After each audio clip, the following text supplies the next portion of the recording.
popular demand, a final episode of The Porch here for 2024. I know we said that we're going to do the final one last week heading into the College World Series finals, but Tennessee won a national championship, and Luc Lipcius got some things to say to kind of wrap up this season, and we're going to do it right now. This is The Porch, Volquest.com, and again, big shout out to our friends over at Spivey King and Spivey LLP for allowing us to do this coverage of the podcast. And you got a problem, you can let them find a solution for you. It's T and Trial Lawyers. Tennessee fans, they were thrilled the other night, just like you and I were as well. And you can be thrilled if they help you if you have that need. Free consultation at 423-245-4185. Spivey King and Spivey LLP.com. Tennessee is national champions for the first time in program history. 7th time in Omaha. First time in program history. The most wins for any team in college baseball since 2002 Florida State. First time an SEC team has ever won 60 games in a regular season. The most wins by an NCAA baseball champion since Wichita State back in 1989. I think I have all my dates correct. Tennessee dominated this year. Simply dominated this year, 60-13. Incredible. And held on and made it interesting all the way to the final out Monday night, holding on for the 6-5 win over Texas A&M in Game 3 of the College World Series Finals. Without further ado, let's bring on the man, Luc Lipcius, former Tennessee first baseman, former home run champion, now big-time Vol fan. And Luc, kind of walk me through that last inning there on Monday night when Combsy gets into a little bit of trouble. He's got the balk. He's smiling. He got a tying run at the plate. He strikes him out. Game over. Dog piles. Kind of what was going through your mind in that situation, and then, of course, when they won it? Yeah, having the lead they did, it's not too much, but I just felt like in that game they were in control, with the leadoff homer by Simo, and then, of course, they just kept on putting it on. And I just think there was too much going on in that game to sway the momentum any other way but with us. So in that last inning, I was almost calm, cool, and collected. It was like, okay, I think they got it, just being around the game and knowing how things finish, I was not very worried. And like, I think I was laughing with them too. Like, of course we give up a couple of runs and make it a 1-run game. It's just, you got to make it a little bit more exciting, but no, when Combsy struck out that last guy, it was a flood of emotion. I was sitting there thinking like, oh my God, like if we win, am I going to be excited or what? And it was literally a flood of emotion. Like I could not help myself just looking back on all the teams before this team and just looking at the type of players they got and the type of program that they're building. And I think that I was mostly just so proud of that team for doing what no one else before them had done. And it's so rewarding for that coaching staff who's worked hard. I mean, I talked to E today and literally he's already on the road recruiting again. Like it's just such a battle that they deal with that nobody sees because they see him on the field just coaching it up and winning ball games. But the behind the scenes is so many hours put in, all this work, and finally it coalesces into this championship. But it's not only good for the team, it's great for Knoxville. Like that not only just for baseball, but for all sports. I mean, we've been up climbing the rankings. I think we're 3 nationally this year in that all sports award, number 1 in the SEC all sports award. Like it's so cool to see what Knoxville is doing and becoming as far of a college sports city. We always had Neyland Stadium, but now it's all sports, and it's going to attract a lot of really good people, and it's going to be really good for recruiting those top-notch talent. And then, I mean, of course, it's great to have that national championship trophy sitting there in that front when you walk in. So it was all just so crazy, so much emotion. And I don't know if you could tell from the parade, nothing I could do but let out a yell. Yeah, I mean, I know we talked about this. I guess it was the last show we did, but you kind of brought it up again. And it sounds cheesy and everything. I'm not trying to be that guy, but I mean, literally, like what you and your teammates did, man. I mean, you didn't play on this team, you didn't win the national championship, but like, I mean, this program is what it is and where it is, and attracted the talent, the Billy Amick's, and some of the Chase Dolanders, and I mean, it's because of what you guys did. So, like, man, I hope all you guys really had that group chat going and were. Just proud, like you said, proud and excited and everything. Because I mean, you guys played such a huge part in it, and I don't know, man. Like that last inning, it's just there's so many storylines, obviously, with the national championship team. Aaron Combs pitched 63 pitches the day before. Nate Snead was making his 5th appearance in the College World Series. They were gassed, and you could tell. Kirby was throwing on like his 17th day in a row. I mean, but Tennessee just did everything it needed to do to get it done and win. I don't remember. So since I was in the box, I didn't see like the smile on the TV cameras. So I don't know exactly when it happened, but I do know when he balked him over, like Stark and Tony Vitello went out and said, "Yo, who cares? Like that run doesn't mean anything. Just focus on the plate, get it done." And that's exactly what he did. And then of course, man, I was down there on the field afterwards. I mean, it was Peyton Manning and Josh Heupel and Rick Barnes and cameras and media and dog piles and hugging and crying. I mean, it was there was so much going on, and it was so freaking cool. And I mean, Tony Vitello is just smiling like a little schoolgirl, and it was quite the scene to take in. I'm sure it looked awesome on TV, but it was really, really cool. I mean, I'll never forget that experience, obviously, and I didn't even play in the game. Yeah, no, I'll touch on what you said at first. It is crazy. Like you think about a normal 3-game series and throwing pitchers back to back to back, like the Vols did. But like, I'm sure that those guys literally told Frank before the game, like, "Hey, put me in if I need to." It's the last game of the season, and you have that luxury of literally like, there's no tomorrow. There is quite literally no tomorrow. I don't know if I touched on this earlier. I feel like I told someone about this, but it's a weird thing to do where you play and there's literally nothing left. And it's so funky because it's almost like a peace, because like that no matter what happens, like it's over. And of course you want to win, but like that, I was thinking about it. You're going through this season, and once you get to playoffs, it's almost like you're holding your breath, and you tell yourself to relax, blah blah blah. But like you can just tell you're holding your breath, you're holding your breath, you're holding your breath, and then it finally ends, and it's just like. And looking for them, it wasn't like sad, but it was a happy one. And I thought there's two coolest things about that. The first one is that box that they kept showing with Peyton Manning, Morgan Wallen, Heupel and Rick Barnes. I think that's so cool that they just get support from all these huge names, especially the supporting coaching staffs of the other two big sports. Sitting there and watching Tony V do his thing. I know Rick Barnes and V had a nice embrace after. But then the second coolest thing was V getting choked up, getting ready to talk about his boys after the win. And it just goes to show you how great of a guy he is, what kind of program that they run there. And it's so cool. I wish I would have been on that field and been able to take it all in, because that's like, I don't know, that's some other drug that you wish you could just inject into yourself, but it's so cool just to see everyone so happy and crying. And yeah, I still am kind of in shock at that it actually happened. I mean, it's easy to go and like show your support. Like you asked Josh Heupel, like, "Hey, what'd you think about Dalton Connect at the basketball game?" There, he's like, "Oh, Dalton, great player. Barnes, it's great stuff." But like, that's just a lot of times that's coach speak. I'm not saying that actually happened with Heupel, but like you see these guys, you see Vitello wearing a Zakai Ziegler jersey and sitting courtside. Like you see Heupel opening up his press conference saying, "Hey, I was there the other night. That was awesome." I mean, you see Rick Barnes talk. I mean, and then you saw all of them together and like they had that photo together and just the embrace. I mean, for a Tennessee fan, that is just so freaking cool, because I don't think that the camaraderie is like that. I mean, I know winning a natty helps, but like I don't think the camaraderie is like that at a lot of places. And so again, just kind of a tip of the cap to Danny White for creating he didn't hire them all, but creating this work environment that they're all prospering. So I don't know, like it was really, really cool to see all that happen. The parade, I was still making my way back from Omaha, and I get why they wanted the quick turnaround, because unlike professional ball, they can come back and fly in a week later or whatever. I mean, this was the last day this team, and this is kind of the sad part, this is the last day this team was ever going to be together. Yeah, guys going off the Pro Bowl, guys going home, guys getting ready for the draft, wanted to get all this, ready to roll. But just the scene, all the pictures, the video. I mean, like that literally looked like a Super Bowl winning parade down Gay Street in Market Square. I mean, you talked about Knoxville. I mean, that was incredible. And then seeing the scene there, even in Omaha after the final out, just all the support. I mean, this is a great sports fan base, obviously.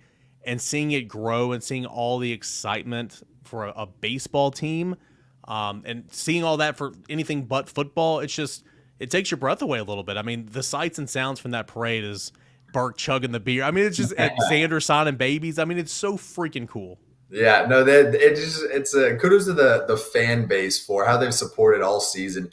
And it's really cool for them too that they get to also live in this moment with the team.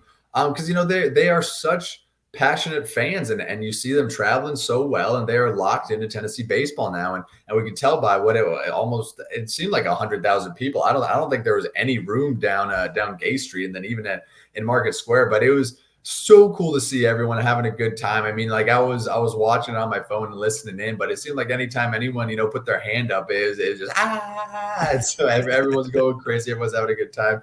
And also kudos whoever it was throwing beers to the guys. That's just it's a classy move, you gotta let them live in it. But I do want to touch on that one point you made about everyone's going their separate ways. That's another thing that people don't see. It's like you'd think that they would at least wait a week or something and relish in it, but no, like life comes at you fast. People are probably already off to summer ball. They're already off to training. They're off to this, that, draft stuff, go back home to see their families. It is crazy that yesterday and maybe today creeping into it are going to be the last time that team is together as a cohesive group. And of course, I'm sure they'll still talk and stay in touch. There's no way you can't when you do something like that. But it's a weird like wake up call when you realize everyone's going right after you did something this crazy. But now back to the fans, they do so well, and it's going to be even crazier when they're in that 8,000 capacity stadium. I'm sure they'll pack it out to 10,000 with the standing room only or whatever. But it's all really good for Tennessee baseball, and they're part of the reason why we get so many good players. Like they just create such a cool environment in Knoxville and Lindsey Nelson. And then, of course, you see they show up like they did to the parade. So it's all really, really cool to see. Yeah, I mean, I played sports. Obviously, you played sports. That last game, you stay in touch. I mean, some of my best friends today that I talk to still to this day is, who I play with. So, like, I mean, you still stay in touch and everything, but it's never the same. Like, it never will be the same. And that's kind of the sad thing. In the moment of all this jubilation and joy and hugging and crying and all that, it's like Drew Beam's like, I'm happy, I'm thrilled, best day of my life. I'm sad. I'm like, why are you sad, Drew? He's like, because it's over. Like, I mean, it's like, oh yeah, like he will never throw to Cal Stark again. I mean, maybe, well, I don't know, but like, you know what I'm saying? Like, it's just a whole lot of emotions. I want to get into some of the players and storylines. We bring this up, the last 6 weeks or whatever, but I can't. Have you seen a transformation in the last 6 to 8 weeks that you've seen? And I know it's not just then; it happened a long time ago. But I mean, Xander freaking Seacrest, dude. I mean, like, he's going to get drafted now, in my opinion. It won't be high, but like, I mean, he's going to get drafted. He's going to be playing pro ball somewhere. He's going to get an opportunity. He deserves that. But like, he went from not even knowing if he's going to pitch on the weekends to being the guy that Tennessee fans said, "Oh, I want Xander on the. Oh, we're going into Game 3 of the College World Series Finals. Xander, okay, we're good." Yeah. Like. Like he never backed down for the moment. Of all the storylines this year, Xander's got to be one of the best ones. And it's so crazy that it happened with almost a flip of the switch. It wasn't really even a buildup. It was like, okay. And then he has one a heck of a performance. And I think maybe he had a bad one after that. But then from then on, it was just like long outing, like shut down, 1 run, 2 runs, and no runs. And then, I mean, his run up until those 2 home runs he gave up against Florida State, throwing, what was it, 17 innings without an earned run? Like, you go to the biggest stage and you do that. Yeah, I think that he's definitely earned himself a chance. Again, like just with my experience with pro ball, you never know what's going on in their heads. But I do think he's one of those guys that will get a chance just because of what he did, especially down the stretch when it matters most. But yeah, definitely one of the cooler storylines, especially him going from, he was a midweek star, and then he breaks the starting rotation and doesn't have all that much success. And then now towards the back half of his last season, finally is where we see him, grow into the star that he is. And he's really cool too, because he's such a humble guy. But yeah, that's a really, really neat story. And I want to know what went on in his head to do that switch like he did. Yeah. I mean, maybe we'll have him on the show and we can ask him. I don't know. Like every time I talk to him and every time I'm around him, he's just, I mean, him, obviously you play with him. Like, he's just such a down to earth guy. He's I remember asking him one time, because he would always come over like with us in the media in the batting cages and just shoot the crap and hang out. And I remember saying, like, hey, man, it was like a Saturday, and I was like, hey, are you pitching tomorrow? He's like, I don't know, dude. If Tony says it, will you text me and let me know? Like, I mean, the guys got, pitchers in this league, in this conference, aren't like that. He thinks he's a commentator. I don't know. He's nutty, and it's really, really cool to see, that switch you're talking about happen. So, Have you ever seen anyone dominate a year like Christian Moore did? We just saw Dalton Connect play basketball. We saw Jalen Hott a couple years ago. There's been a lot of great players, but Christian Moore, I mean, he might go down as having the best single season ever for, it's hard to say for Tennessee baseball because you got Helton and all them, but like, I mean, this is one of the greatest seasons ever, what he did. And like, he cooled off in Omaha and still hit for a cycle. Like, I mean, it's just, it's incredible. Yeah, so we all knew that he had the talent, but it was more like maybe a 330 with 20 kind of guy, not a 380 with 30 and then all those RBIs. I think it's him growing into himself. I think after last season found something too within himself. And I think honestly, it's probably the team that brought it out in him because, on freshman and sophomore year, he was that guy that he was really good and a good teammate at times, but he just wasn't that like dependable guy that, you could find consistency with as far as emotionally goes. But it seemed like this year, he found that like calm demeanor. He was still fiery when he needed to be, but I think he grew into and found the kind of leadership style that he needed to in order to have success. And then of course we knew the talent was gonna be there. But yeah, I mean, there was even the cool down, like you said, there wasn't a cool down. Like you expected 2 hits from him a game and you got it. You expected almost a home run a game and you got it. And so it's like, I think he will go down as the best single season in Tennessee baseball history. But as far as, best players in Tennessee baseball history, that's just, it's tough. That Todd guy is up there at the top. But yeah, for what Christian Moore did this season, especially coming off like draft year season and just doing that, it's amazing. It's really cool that it happened for Tennessee. Like you see the Cagliones and the Condons of the league and you never think it's going to happen to your team. And then it does in Christian Moore. And of course it's bumped his draft status up a bunch. But as far as the fans go, that name SEMO is going to be remembered around Knoxville for quite a time. And I don't want to speak out of turn here because certainly I'm not in that locker room. I'm not in that clubhouse every single day. But in talking with people and just being around like a media setting with him over the years, you can tell the maturity, obviously. Mm-hmm. If TV went up to him as a sophomore in 23 last year and said, "Hey, man, got to have you hitting leadoff," I'm curious what his response would be. This year it was like, whatever the team wants, I'm down. Exactly, whatever you need. Exactly.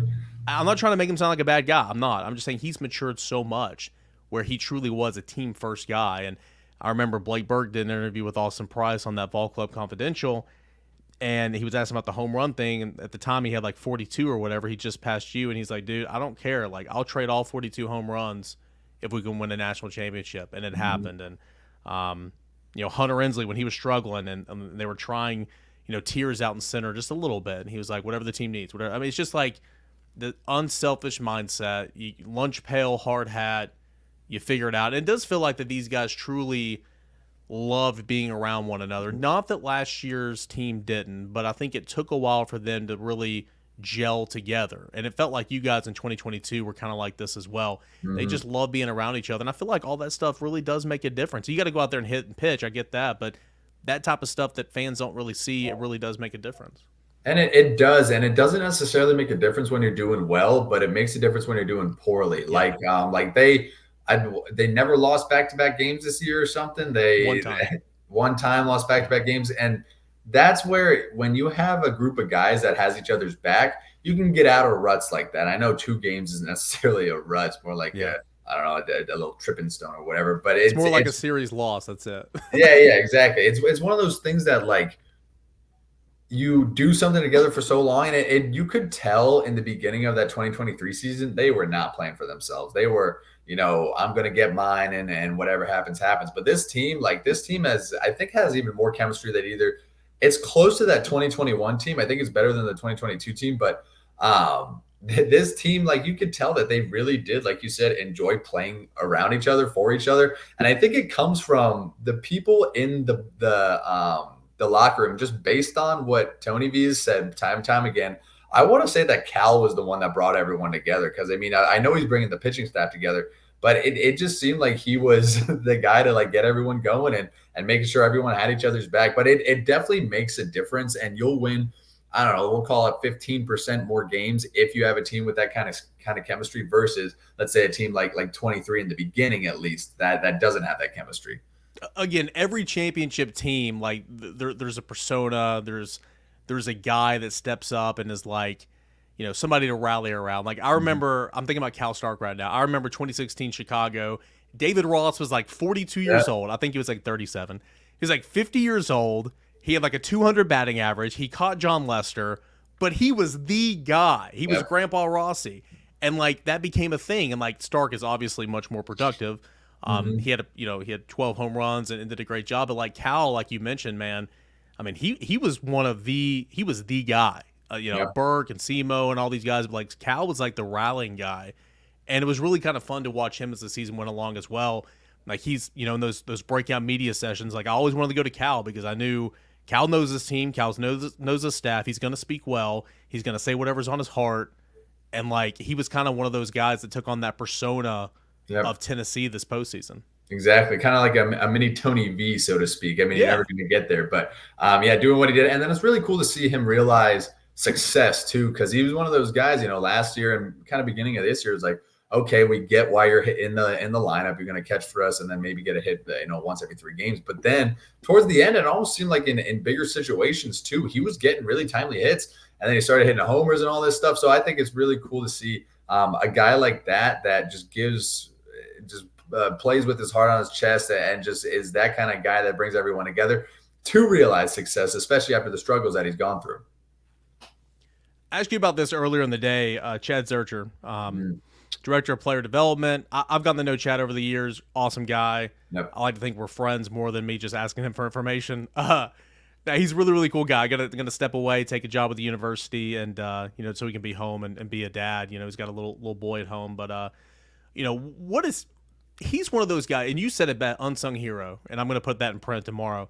He said it best, or you said it best in terms of like he does all these things that nobody even knows about.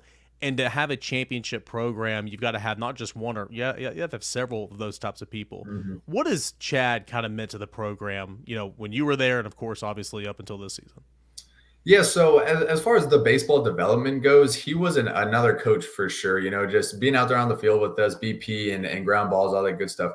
But Chad for his personality and the kind of guy he is, because he was a guy that you could just have a conversation with because, he wasn't a coach. So he was basically one of the boys. And so like you could shoot the crap with him. You could just talk to him. And I think he was just a really good presence to have around the stadium because he wanted Tennessee to win as much as you did and as much as the rest of the coaching staff did. And I do hate to see him go because not only has he done such a good job as that kind of other assistant coach, but also with his director of ops stuff. He was always on top of stuff. He's really nice to us with that per diem, but I'm sure he's gonna have some or have success with wherever he ends up. It's really cool to see that he's doing that for his family. And again, it shows you the kind of guy he is. But yeah, he's one of the guys that never gets talked about, but he is an integral part of every team that Tennessee has had.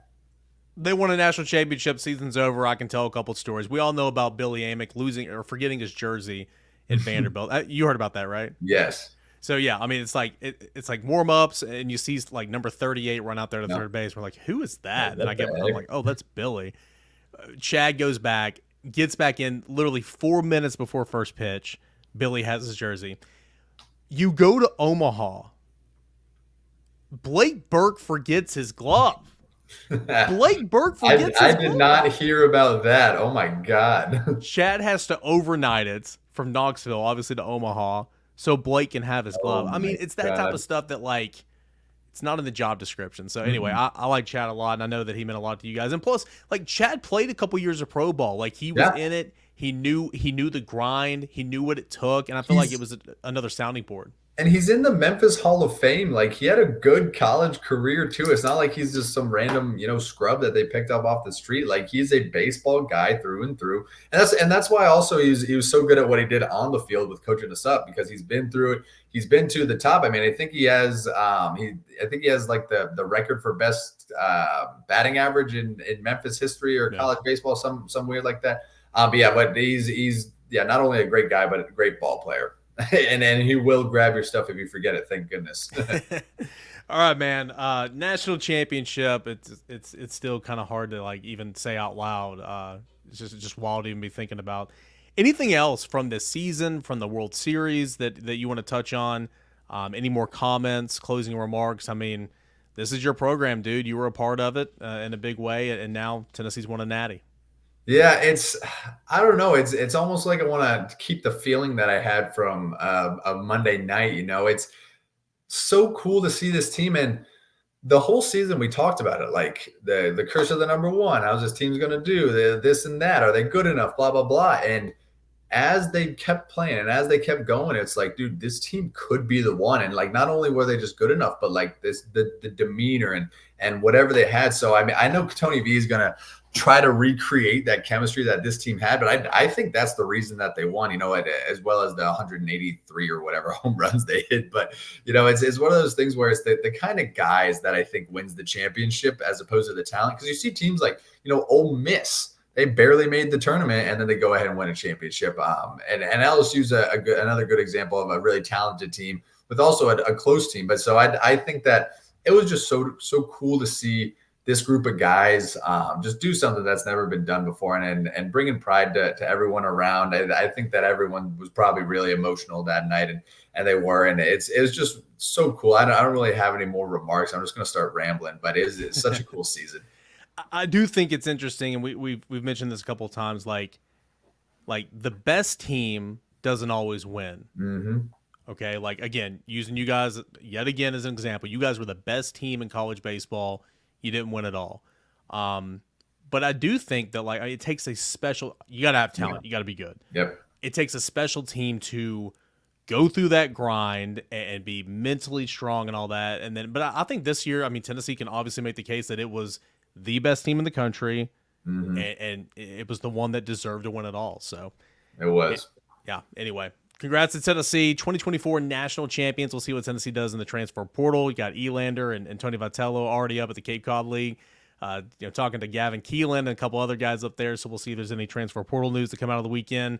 Hopefully Josh Elander does not get poached this offseason. I'm scared. I haven't heard anything, but like, yeah, Schloss goes to Texas. Who does A&M hire? That domino effect, we'll see. But they're going to try to reload and get it all done for next season. So, All right, man, for the final time, appreciate you, Luke, as always, this weekend or this year, making all this possible here on the Porch.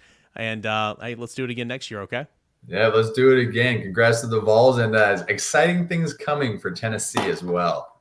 Absolutely. Big thank you, as always, to Spivey, Keegan Spivey, LOP, for being the presenting sponsor of the show. If you got a problem, let them find a solution for you. TN Trial Lawyers. That phone number is 423-245-4185 for a free consultation. For the former Vol, Luc Lipcius, I'm Eric Kane here signing off for 2024, the Porch, a Volquest Baseball Podcast.